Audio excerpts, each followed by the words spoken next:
Si juntaras todo el oro que la humanidad ha extraído en toda su historia, todo el oro del mundo, cabrían en exactamente 4 piscinas olímpicas. 4. Eso es todo. Y por esas 4 piscinas hemos matado a más de 100 millones de personas. Hemos destruido imperios enteros. Hemos traicionado a nuestros propios hermanos. ¿Por qué? ¿Qué tiene el oro que convierte a los hombres en monstruos? La respuesta es más oscura de lo que imaginas. Comencemos con algo que probablemente no sabías. El oro no es de la Tierra, literalmente. Cada gramo de oro que existe en nuestro planeta llegó del espacio exterior hace más de 4.000 millones de años, producto del bombardeo masivo de asteroides que impactaron contra una Tierra aún primitiva, aún en formación. Cuando una supernova explota en el universo, cuando 2 estrellas de neutrones colisionan en el vacío del espacio, se produce algo extraordinario: la fusión nuclear que crea oro. Ese metal dorado que codiciamos, que adoramos, que matamos por obtener, nació en el corazón ardiente de estrellas moribundas a millones de años luz de distancia. Y debido a su densidad extrema, casi todo ese oro cayó hacia el núcleo fundido de la Tierra durante su formación. Los científicos estiman que existen 60 billones de toneladas de oro en el núcleo terrestre. 60 billones. Una cantidad tan obscena que si pudiéramos extraerla toda, cada persona en el planeta tendría 90.000 kilogramos de oro puro. Pero está a 6.000 kilómetros bajo nuestros pies, inaccesible, burlándonos desde las profundidades ardientes del planeta. Lo que sí podemos extraer, lo que hemos sacado de las minas durante miles de años, es apenas una fracción microscópica: 200.000 toneladas. Eso es todo lo que la humanidad ha arrancado de la Tierra en toda su historia. Y por esa fracción infinitesimal, hemos cometido los crímenes más atroces imaginables. 6.000 años antes de Cristo. En las orillas del Éufrates, en la antigua Mesopotamia, los sumerios descubren algo brillante entre las rocas del río. No lo entienden, no saben qué es, pero brilla como el sol y no se corroe, no se oxida, no pierde su lustre con el paso de los siglos. Los sumerios lo llaman el metal del sol. Lo convierten en coronas, en collares, en brazaletes que adornan a reyes y sacerdotes. No tiene ningún uso práctico.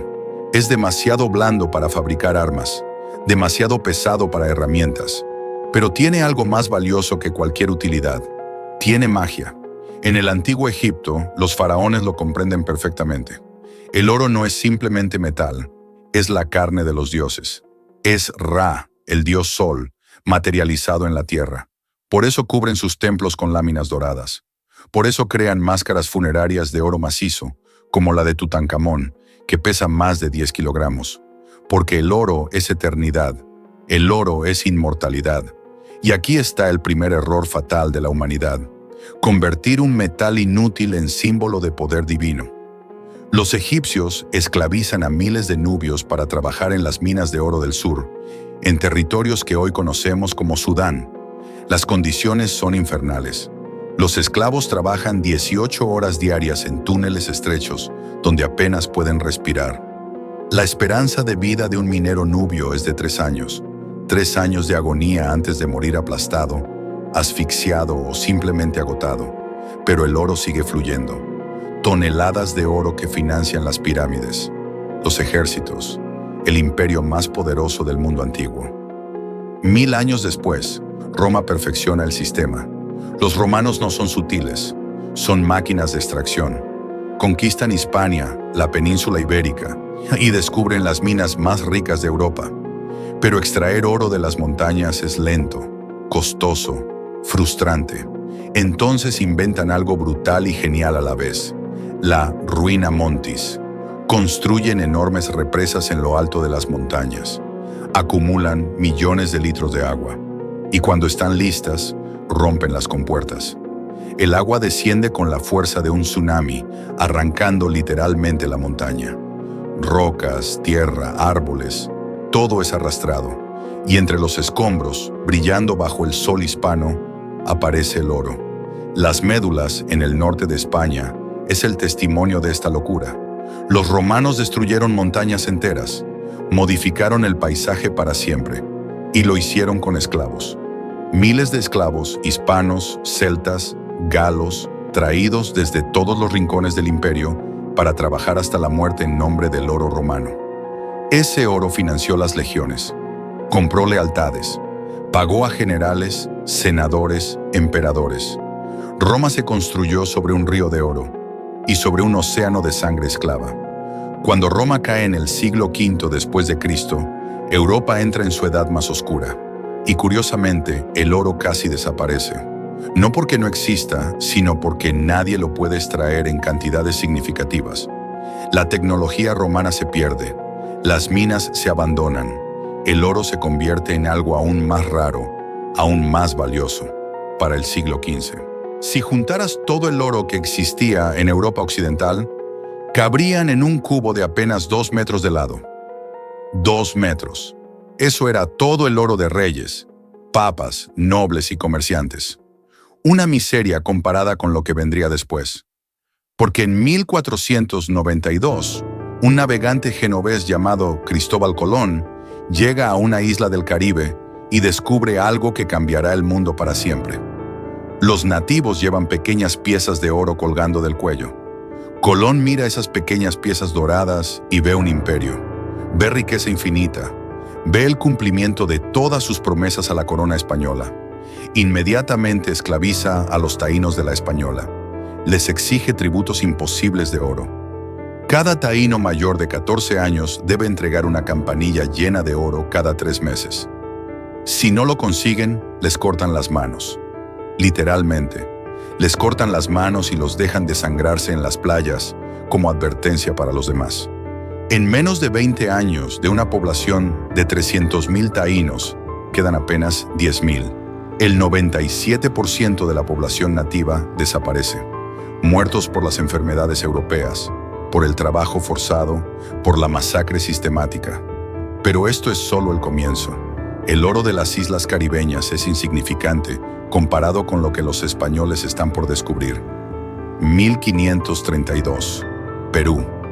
Un conquistador llamado Francisco Pizarro, un hombre sin educación, sin título nobiliario, sin nada más que ambición y crueldad, llega a Cajamarca con 168 soldados, 168 hombres contra un imperio de millones.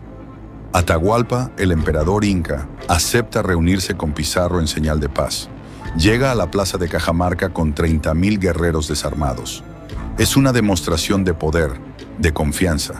Los incas no temen a estos extraños barbudos, y entonces Pizarro ordena el ataque. Arcabuces, caballos, espadas de acero. Los guerreros incas, desarmados, son masacrados en 30 minutos. Más de 20,000 hombres mueren en la plaza. La sangre corre por las calles empedradas como ríos carmesí. Atahualpa es capturado, arrastrado, encadenado. Y aquí viene la traición más famosa de la historia del oro. Atahualpa, desde su celda, observa a los españoles. Ve su obsesión por el oro. Ve cómo sus ojos se iluminan cada vez que ven un objeto dorado. Y hace una oferta desesperada. «Llevaré esta habitación de oro», dice, levantando el brazo y tocando la pared. «Hasta aquí, y llenaré 2 habitaciones más con plata, pero después me dejarán libre».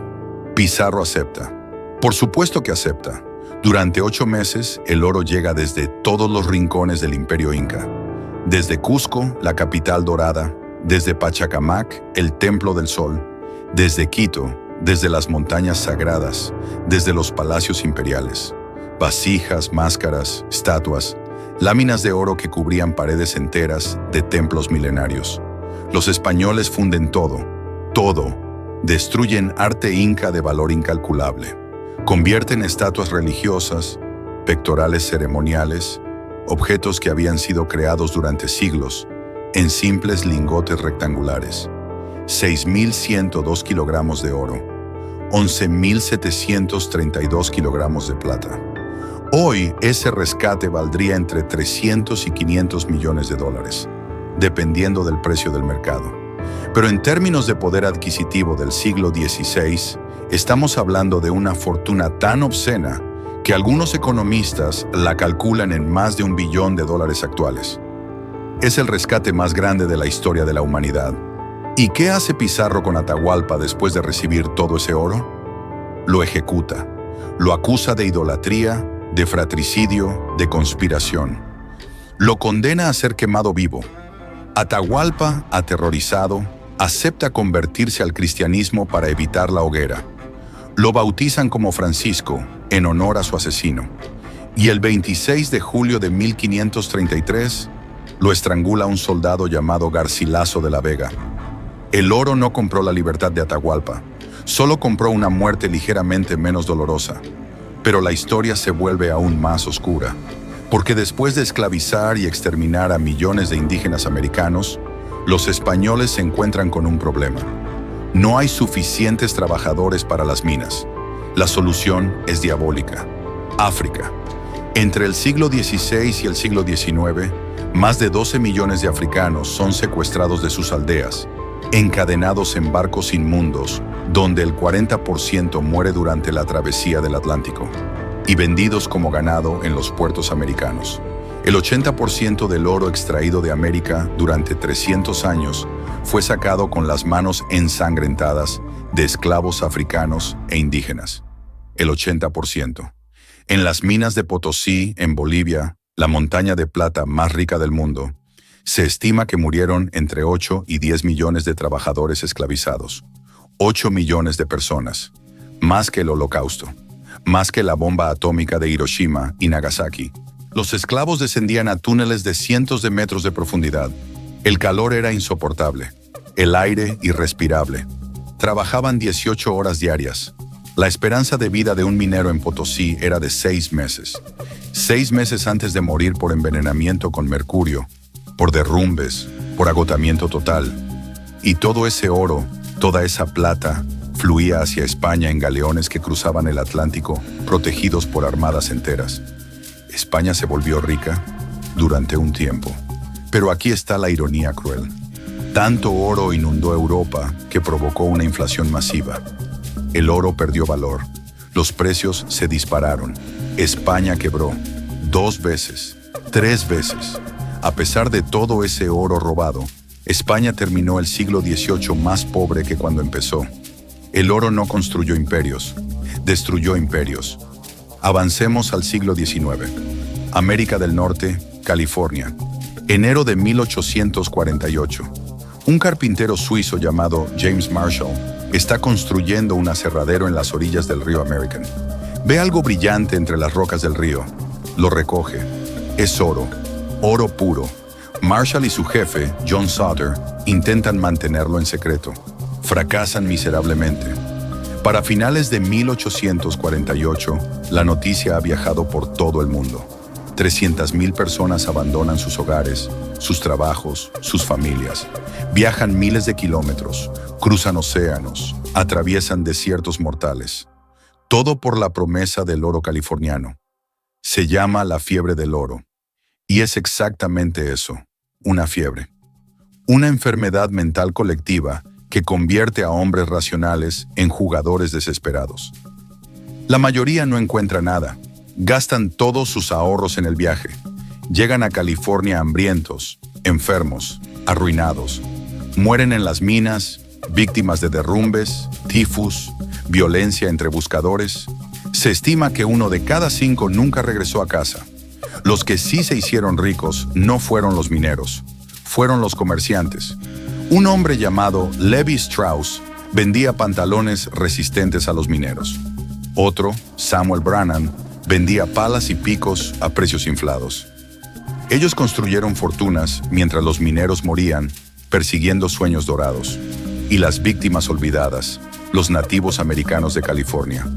En menos de 20 años, su población cayó de 150,000 a menos de 30,000.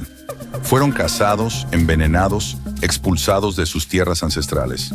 El gobierno de California pagaba recompensas por scalps de nativos. $5 por cada scalp. El oro de California está construido sobre un genocidio que nadie quiere recordar. Pero el oro no perdió su maldición en el pasado. Hoy, en el siglo XXI, la historia sigue siendo igual de oscura. República Democrática del Congo. Minas de oro ilegales controladas por señores de la guerra. Niños de 8, 9, 10 años, descendiendo a túneles cavados a mano, trabajando 16 horas diarias. Si no cumplen las cuotas, los golpean. Si intentan escapar, los matan. Ese oro termina en teléfonos celulares, en computadoras, en joyas que compramos sin hacer preguntas. Perú. La minería ilegal de oro está destruyendo la Amazonía. Cada año, más de 100.000 hectáreas de selva virgen desaparecen. Envenenan los ríos con mercurio. Comunidades indígenas enteras están siendo desplazadas, amenazadas, asesinadas por defender su tierra. India. Más del 50% del oro del mundo se convierte en joyas en talleres de Bombay y Delhi. Talleres donde trabajan niños. Niños que pulen, que cortan, que sueldan oro durante 12 horas diarias por salarios de miseria. El oro no ha cambiado. Seguimos matando por él. Seguimos esclavizando por él. Solo hemos perfeccionado el arte de no verlo. Y aquí está la verdad más perturbadora de todas. El oro no tiene ningún valor real. No puedes comerlo. No cura enfermedades. No puede usarse como combustible. Es demasiado blando para construir con él. Tiene algunas aplicaciones en electrónica. Sí, pero podríamos reemplazarlo fácilmente con otros metales más baratos. El oro vale lo que vale solo porque todos hemos acordado que vale. Es un delirio colectivo que dura miles de años. Una locura consensuada. Y por esa locura, por esas 4 piscinas olímpicas de metal dorado que hemos extraído en toda la historia de la humanidad, hemos matado a más de 100 millones de personas. Hemos destruido civilizaciones milenarias. Hemos convertido continentes enteros en cementerios. Los sumerios creían que el oro era la carne de los dioses. Los egipcios pensaban que era inmortalidad. Los españoles lo veían como poder absoluto. Los estadounidenses lo persiguieron como la libertad misma. Todos se equivocaron. El oro no es divino, no es poder, no es libertad. El oro es un espejo. Y cuando miramos en ese espejo, lo que vemos reflejado no es la riqueza, no es la belleza, no es el éxito. Lo que vemos es nuestra propia oscuridad, nuestra codicia, nuestra capacidad infinita para destruir todo lo que tocamos en nombre de un metal brillante que vino de estrellas. Estrellas muertas hace miles de millones de años. Pero hay algo más. Algo que los gobiernos, los bancos centrales, las instituciones financieras no quieren que sepas. En Fort Knox, Kentucky, Estados Unidos, existe una bóveda custodiada por más seguridad militar que la Casa Blanca. Paredes de granito de casi 1 metro de espesor. Puertas que pesan 20 toneladas. Sistema de defensa que incluye minas terrestres y tanques del ejército. Supuestamente, esa bóveda guarda 8.133 toneladas de oro. El 30% de todas las reservas de oro de Estados Unidos. Más de 500.000 millones de dólares en oro puro. Pero aquí está el problema que nadie menciona. Nadie ha visto ese oro desde 1974. 51 años. Más de medio siglo sin ninguna auditoría independiente. Ningún congresista ha entrado. Ningún auditor externo ha verificado. Ni siquiera los presidentes tienen acceso libre a Fort Knox. Oficialmente, el gobierno dice que el oro está ahí, que todo está perfectamente inventariado, que no hay nada de qué preocuparse. Pero si el oro realmente está ahí, ¿por qué tanto secreto? ¿Por qué rechazar todas las solicitudes de auditoría? ¿Qué están escondiendo detrás de esas puertas de 20 toneladas? Algunos economistas tienen una teoría perturbadora. Sugieren que gran parte de ese oro fue vendido o prestado secretamente durante décadas para manipular los precios internacionales, que las bóvedas están parcialmente vacías, que el oro existe solo en papel, en registros digitales, pero no físicamente. ¿Es cierto? No lo sabemos. Y esa es exactamente la cuestión. El oro más seguro del mundo puede ser el oro que nunca existió. Así que la próxima vez que veas un anillo de oro, una cadena, un lingote brillante en la vitrina de una joyería, recuerda esto. Ese oro nació en el corazón de una estrella moribunda. Viajó miles de millones de años a través del vacío del espacio. Sobrevivió al nacimiento violento de nuestro planeta. Y cuando finalmente llegó a manos humanas, nos volvió locos. 130 millones de africanos esclavizados. 90 millones de indígenas americanos exterminados. Incontables millones más en Asia, Europa, Oceanía, imperios destruidos, civilizaciones borradas, montañas demolidas, ríos envenenados, todo por un metal que no sirve para nada. ¿Valió la pena? La respuesta está en tus manos, porque mientras sigas valorando el oro, mientras sigas comprándolo, usándolo, acumulándolo, la oscura historia del oro continúa escribiéndose, con sangre, con tu sangre, con mi sangre, con la sangre de aquellos que nunca verás, que nunca conocerás, que están muriendo ahora mismo en minas ilegales del Congo, en túneles envenenados del Perú, en talleres esclavistas de India. El oro no nos hizo ricos, el oro nos hizo monstruos, y lo más aterrador de todo es que ya no podemos parar.